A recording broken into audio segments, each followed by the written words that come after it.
आप सब लोग खैरियत से होंगे, प्रॉफिट में ट्रेड कर रहे होंगे। आज का हमारा वीकली गोल्ड एनालिसिस 25 अगस्त से 29 अगस्त 2025 के लिए।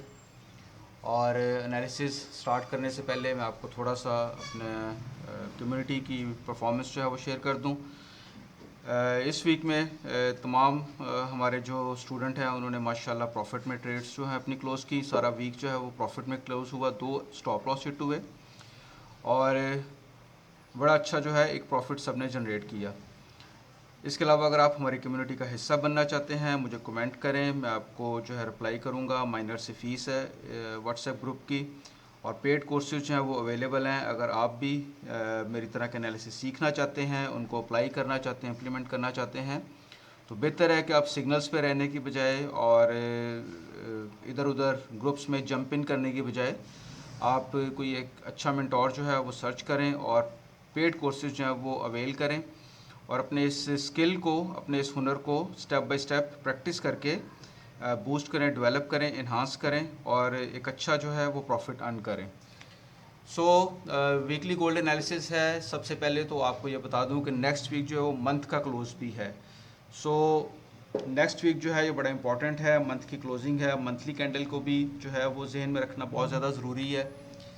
इसके अलावा अगर हम जियोपॉलिटिकल सिचुएशंस की बात करें तो वॉर के जो है पीस टॉक्स जब जब होंगी या जब जब जो है पीस के मुतालिक बात होगी, पॉसिबिलिटी है कि गोल्ड एक डिप लगाए।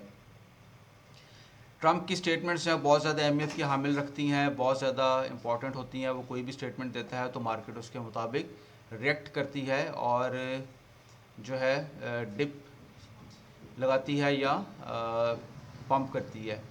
फेड चेयर पॉल और ट्रंप का कॉन्फ्लिक्ट जो है स्टिल बरकरार है। इसके रिज़ाइन के ऊपर, इसके किसी भी स्टेटमेंट के ऊपर जो है बहुत ज़्यादा मूवमेंट देखने में आ सकती है मार्केट के अंदर।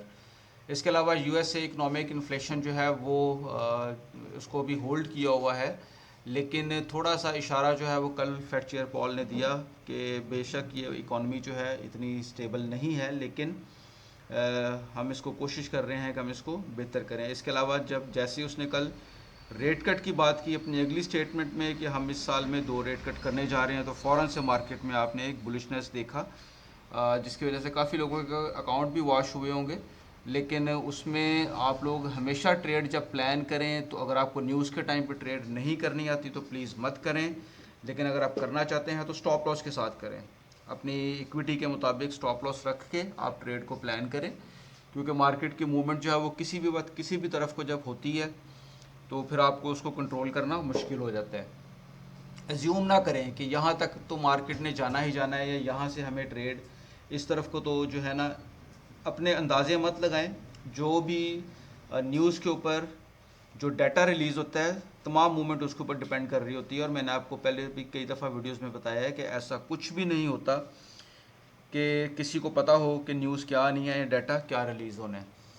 अगर हम सेंटीमेंट्स की बात करें तो गोल्ड में एक बुलिशनेस आई, सो देयर इज़ पॉसिबिलिटी कि अगर रेट कट की बात हो रही है तो पॉसिबिलिटी है कि मार्केट को थोड़ा सा डिप लगवा के दोबारा से उसके अंदर जो है उसको बाइंग में जो है उसमें की जाए और एक अच्छी बाइंग की जाए ताकि एक अच्छा प्रॉफिट उससे जनरेट किया जाए। ये मैं सेंटिमेंट्स की बात कर रहा हूँ बैंक्स और इंस्टीट्यूट के, लेकिन असल जो चीज़ें हैं वो हमें तमाम तर सिचुएशंस, जियोपॉलिटिकल सिचुएशंस के मुताबिक और फंडामेंटल के मुताबिक ही हमें चलना पड़ेगा। नेक्स्ट वीक में अगर हम फंडामेंटल की बात करें तो मंडे को मीडियम इम्पैक्ट न्यूज़ है, ट्यूसडे को मीडियम इम्पैक्ट न्यूज़ है, वेडनेसडे को कोई न्यूज़ नहीं है, थर्सडे को हाई इम्पैक्ट न्यूज़ है, और फिर फ्राइडे 29 अगस्त जिस वक्त मंथ ने क्लोज़ होना है तो उस वक्त core PCE price index month over month का डाटा रिलीज़ होगा। So this is all about fundamental. Let's go to our technical time frame chart and see के वहाँ पर टेक्निकल टाइम फ्रेम चार्ट में हमें क्या कुछ देखने को मिल रहा है। पहले हम एक नज़र जो है वो मंथली की कैंडल में मारते हैं और फिर उसके बाद हम देखते हैं कि मंथली की कैंडल जो है वो एनगल्फिंग कैंडल इस वक्त बन रही है, और इनगल्फिंग कैंडल के साथ हम अब देखेंगे कि अगले वीक क्या रिज़ल्ट आता है। अभी तक तो इसमें बाइंग ही नज़र आ रही है, सो पॉसिबिलिटी है कि ये एक एंगल्फिंग कैंडल के तौर पर ही क्लोज हो। डेली के टाइम फ्रेम चार्ट के ऊपर आते हैं और यहाँ पर समझने की कोशिश करते हैं कि मार्केट का प्रीवियस बिहेवियर क्या था और अभी मार्केट किस तरह से बिहेव कर सकती है।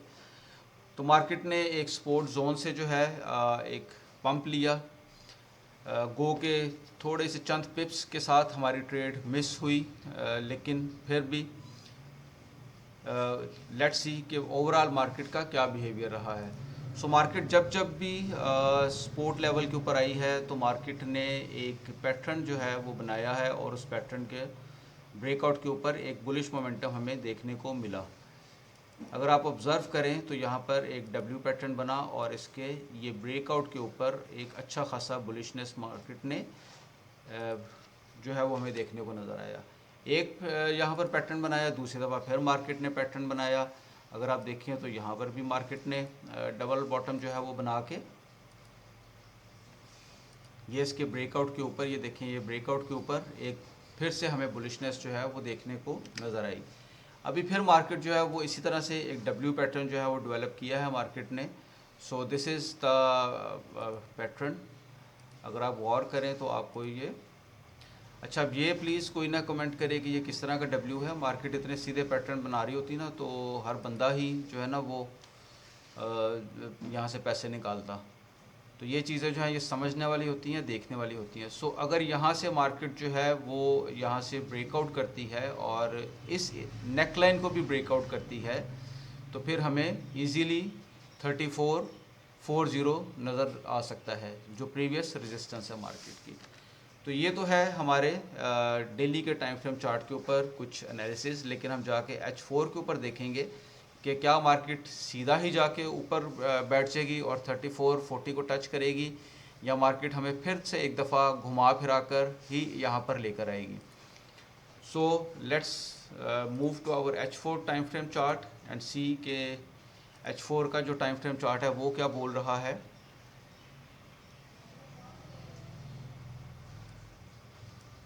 फिर प्रीवियस तमाम ड्राइंग्स जो है वो मैंने रिमूव कर दी हैं ताकि आपकी अंडरस्टैंडिंग जो है वो इसके ऊपर क्लियर हो सके।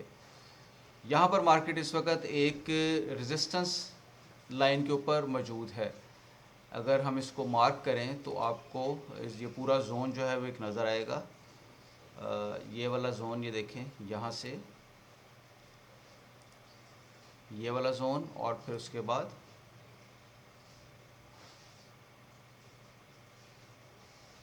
इस तरह से ये जोन आप मार्क कर लें। 3371 एंड 3376 का एरिया जो है ये बनता है। इससे पहले भी देखें मार्केट ने यहाँ से रेजिस्टेंस ली, मार्केट ने यहाँ से रेजिस्टेंस ली, यहाँ से रेजिस्टेंस ली, इसको ब्रेकआउट किया, एक अच्छी बाइंग की अपॉर्चुनिटी दी, ये ऊपर से 3440 से रेजिस्टेंस ली, फिर दोबारा जो है अच्छा खासा डिप लगाया, यहाँ पर आकर मार्केट ने स्टे किया बिकॉज एक स्ट्रॉन्ग रेजिस्टेंस थी, ब्रेकआउट किया, सस्टेन नहीं कर पाई, दोबारा फिर से नीचे आ गई और अभी यहाँ से सपोर्ट लेके दोबारा से एक डब्ल्यू पैटर्न जो है बना के ये देखें और उसका ब्रेकआउट हमें दिया है, ऊपर जाके मार्केट जो है वो बैठ गई है। सो हम थोड़ा सा इसको भी मार्क करेंगे और ये वाले नेकलाइन को यहाँ पर 3358 को,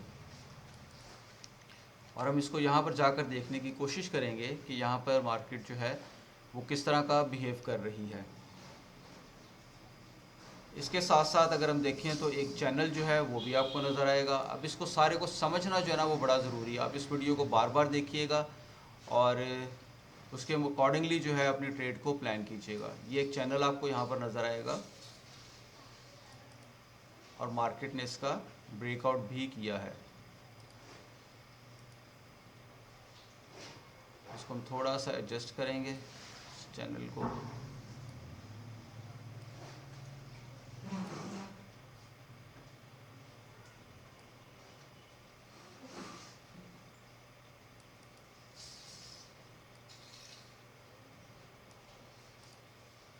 सो this is the channel line. हम इसको थोड़ा सा एक्सटेंड कर देंगे बिकॉज ये हमारे आगे काम आने वाली है। तो ये तो हमारा हो गया एक रेजिस्टेंस लाइन, ये एक डब्ल्यू पैटर्न की एक ये नेक लाइन ब्रेकआउट हुई है और दूसरी ये वाली एक नेक लाइन है 3350 के ऊपर। सो एक हम नेक लाइन यहाँ पर भी मार्क करेंगे।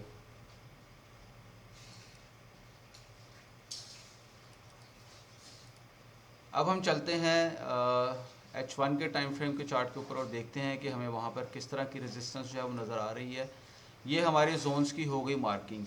इसके अलावा एक जो ट्रेंड लाइन डेली की एक ये जो मैंने ड्रॉ की है नीचे, यहाँ पर भी मार्केट जो है वो सपोर्ट लेने के लिए आ सकती है दोबारा से। गो के डेली के टाइम फ्रेम के मुताबिक ये सपोर्ट तो नहीं कर रही, लेकिन अगर मार्केट बेरिश होती है, ब्रेक करती है, तो फिर से मार्केट जो है वो 3290 के एरिए पर सपोर्ट लेने के लिए आ सकती है। 3295 एंड 3300 इम्पॉर्टेंट सपोर्ट जोन है, ये भी नोट कर लें। अगर मार्केट दोबारा से नीचे आती है तो फिर ये वाला एरियाज आपको अच्छी जो है वो बाइंग दे सकते हैं। हम इसको मार्क कर लेते हैं 3290 एंड 3300 का एरिया, और यहीं पर ये डेली की ट्रेंड लाइन की भी एक रेजिस्टेंस जो है वो हमें नज़र आ रही है। अब अगर हम यहाँ पर फिबोनाची इस स्विंग के ऊपर मार्क करें तो आपको यहाँ पर मैं दिखा दूँ कि एग्जैक्ट यही एरिया जो 0.51 और 0.618 का एरिया है, यहाँ पर हमें कुछ चीज़ें जो है वो नज़र आएंगी। ये एक सपोर्ट जोन हमें नज़र आएगा यहाँ पर।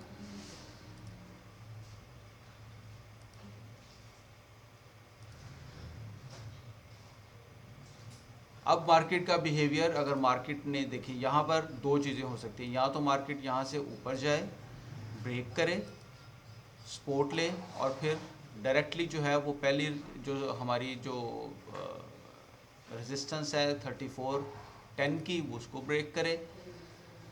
माइट बी पॉसिबल यहाँ पर कोई order block, fair value gap जो है वो क्रिएट करे और यहाँ से फिर दोबारा 3440 को टच करे जाके। एक पॉसिबिलिटी तो ये बन सकती है कि मार्केट यहीं से जोन को ब्रेक करे और फिर ऊपर जाके बैठ जाए। दूसरी पॉसिबिलिटी है कि अगर मार्केट नीचे की तरफ आती है तो ये ट्रेंड लाइन और ये फिबोनाची रिट्रेसमेंट जो हमने मार्क की है, यहाँ से मार्केट आके दोबारा सपोर्ट ले और फिर दोबारा जाके एक बुलिशनेस शो करे। सो ये दोनों चीज़ें जो हैं, दोनों इसमें पैटर्न्स को और कैंडल्स को जो बड़ी अहमियत हासिल है। अगर मार्केट यहाँ पर आती है, यहाँ से आके सपोर्ट लेती है, तो यहाँ पर डब्ल्यू पैटर्न या inverse head and shoulder pattern बनना चाहिए, या इनगल्फिंग कैंडल बने तो फिर आप बाय में बैठ सकते हैं उससे प्रीवियस कैंडल के नीचे स्टॉप लॉस रख के। लेकिन अगर मार्केट इससे ऊपर चली जाती है तो फिर रिट्रेसमेंट के ऊपर कोई डब्ल्यू पैटर्न बने या हेड एंड शोल्डर पैटर्न बने इन्वर्स, या इनगल्फिंग कैंडल बने, तो फिर आप बाय में बैठ सकते हैं। लेकिन अगर यह जोन ब्रेक होता है, ब्रेक डाउन होता है, मार्केट दोबारा चैनल के अंदर आती है, तो फिर आपको ये वाली सपोर्ट यहाँ पर मिलेगी। सपोर्ट पर अगेन आपको प्रॉपर पैटर्न मिले, प्रॉपर जो है अपना कैंडल्स मिले, तो फिर आप यहाँ से अपनी बाइंग जो है वो स्टार्ट कर सकते हैं। यहाँ से बहरहाल स्विंग बाइंग भी आपको मिलेगी। स्विंग में आपको एक अच्छा बाइंग जो मोमेंटम है वो देखने में नज़र आ सकता है। सो इन सारी चीज़ों को ज़हन में रखिएगा। हम H1 के ऊपर जाके देखते हैं कि हमारे जोन्स, एक फेयर वैल्यू गैप जो है यहाँ पर आपको नज़र आएगा, और इसी एरिया के अंदर ये वाला जो फिबोनाची रिट्रेसमेंट के एरिया मैंने आपको मार्क करके दिया था 0.50 और 0.618 के एरिया, तो ये फेयर वैल्यू गैप का भी आलमोस्ट 50% बन रहा है। ये हम इसको मार्क करते हैं, तो आप देखिए कि 3351 के ऊपर फेयर वैल्यू गैप का भी 50% जो है वो आपको नज़र आ रहा होगा। सो दैट्स वाई कि ये 3350 के एरिया जो है बहुत ज़्यादा इम्पोर्टेंट है, इम्पोर्टेंस का हामिल है, और यहाँ से आपको इस जोन से, ये वाला जो जोन है, ये पूरा जोन 3350 से लेके 3342 या 45 का एरिया आप लगा लें। इस सारे जोन में you have to remain active, और आपको जैसी कोई M15 के ऊपर, M5 के ऊपर एक वैलिड पैटर्न नज़र आए तो आप अपनी ट्रेड को प्लान कर सकते हैं। सो this is all for the weekly plan. लेकिन डे टू डे जो है या हर एक घंटे के अंदर मार्केट की जो मूवमेंट होती है, मार्केट जो अपनी पोजीशंस चेंज करती है, उस सब को मद्देनज़र रखते हुए जो है सारा दिन हम ग्रुप के अंदर अपडेट्स करते रहते हैं, और ग्रुप्स के अंदर हम सारा दिन जो है वो बताते रहते हैं कि मार्केट के क्या पैटर्न बन रहे हैं और मार्केट की मूवमेंट, पॉसिबल मूवमेंट क्या हो सकती है। सो वीडियो पसंद आई तो अपनी दुआ में याद रखिएगा, लाइक, सब्सक्राइब और फॉलो कीजिएगा। अल्लाह हाफिज़।